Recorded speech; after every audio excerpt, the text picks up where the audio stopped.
Pode desabar a qualquer momento o viaduto que cedeu 2 metros na Marginal Pinheiros, em São Paulo. De acordo com o secretário municipal de Infraestrutura, Vitor Ali, o viaduto perdeu ainda mais estabilidade desde que parte dele cedeu na madrugada de ontem. As pistas estão interditadas e a circulação de trens debaixo da estrutura também está interrompida.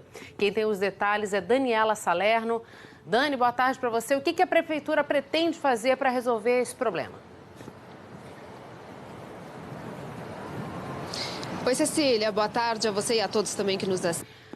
Esse caso da Marginal Pinheiros ligou o sinal de alerta em relação à manutenção de outros viadutos na capital paulista. Um estudo técnico avaliou a condição de 75 pontes e viadutos. E em todas as estruturas, os engenheiros encontraram algum tipo de problema. Rosana Cerqueira tem os dados, explica pra gente.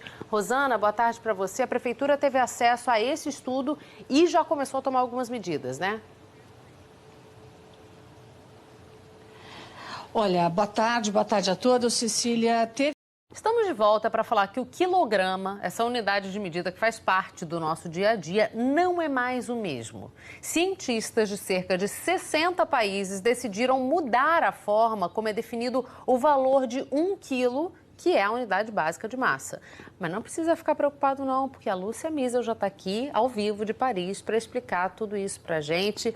Lúcia, boa noite para você. Me diz uma coisa... Com essa mudança, coisas práticas, o quilo do arroz fica mais barato, eu fico mais magra. Quais são as prioridades aí? Quem dera, né, Cecília? Muita gente aí gostaria de chegar na balança amanhã e ver um número inferior do que sempre estava acostumado a ver, mas não é bem isso que vai acontecer, não. Para nossa vida normal, absolutamente nada. Droga, estava achando que eu ia ficar mais magra, Lúcia.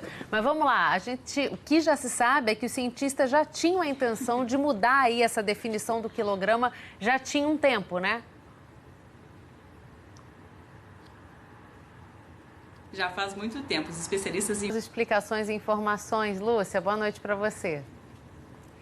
Vamos mudar de assunto agora para mostrar os números de uma conta bilionária que o governo federal vem pagando já há algum tempo, que só cresce a cada ano. É a ajuda que algumas empresas estatais precisam receber do Tesouro Nacional para conseguir bancar as despesas. Um problema ainda mais grave é o nível de dependência dessas empresas em relação a esse dinheiro. Pois bem, Natuza Neri já está aqui no telão comigo, falando lá de São Paulo mais uma vez. Natuza, apesar da gente ver que algumas dessas estatais são fundamentais para movimentar setores do nosso país, você acredita que eles dependerem tanto de recursos, essas empresas, de repente pode acelerar o processo de privatização delas? Pode sim, Cecília. Essa, aliás, é a proposta.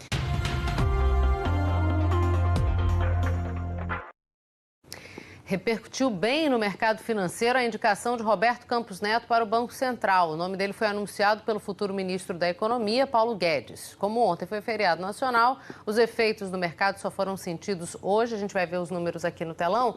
A Bolsa de Valores de São Paulo subiu quase 3%. Além da indicação de Campos Neto, essa alta foi influenciada também pela declaração de Donald Trump sobre a intenção da China de fechar um acordo comercial com os Estados Unidos. O dólar fechou em queda de mais de 1% a R$ 3,73. E a gente vai falar aqui na edição das 6 que as incertezas em torno da reforma da Previdência mexeram com o humor do mercado nessa semana. Na segunda-feira, a cotação da moeda americana chegou a R$ 3,83. Sobre essas movimentações, eu vou conversar agora com Roberto Indec, analista-chefe da Rico Investimentos.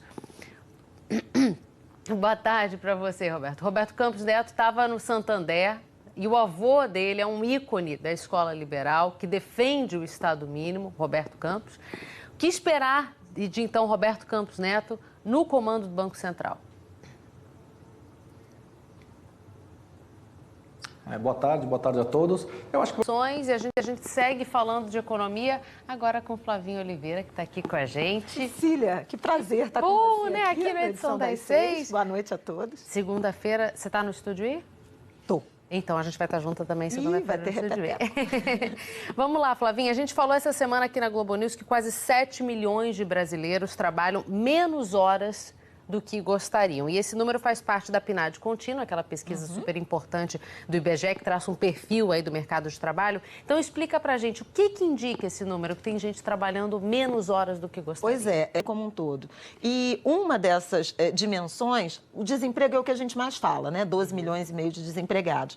É a subocupação por insuficiência de horas. Eu vou até chamar uma arte, Cecília, a primeira, que a gente vai ver o que está acontecendo. Quem são essas pessoas? São trabalhadores que têm alguma ocupação, mas ela é inferior de horas, você tem naturalmente uma deficiência de recursos. Então, gostaria de trabalhar mais para ganhar nessa essência de horas. Deixa eu chamar um segundo gráfico que vai mostrar essa taxa por região. E aí a gente vê que o Nordeste está lá. Vamos lá, temos aí, Vanessa. Oi! Oi, Flávia. Oi, Flavinha. Boa noite, Cecília. Boa noite aos nossos assinantes. Autônomo não é moleza não, né, Não, Flavinha? não é moleza, porque você depende realmente. Um beijo para a Vanessa. Muito obrigada pela entrevista. Uma arte, um gráfico que vai mostrar o seguinte, as 10 maiores taxas de subocupação da renda. Qual Por é o último, perfil pois desses é. subocupados? Por último, eu acho que vale a pena a gente falar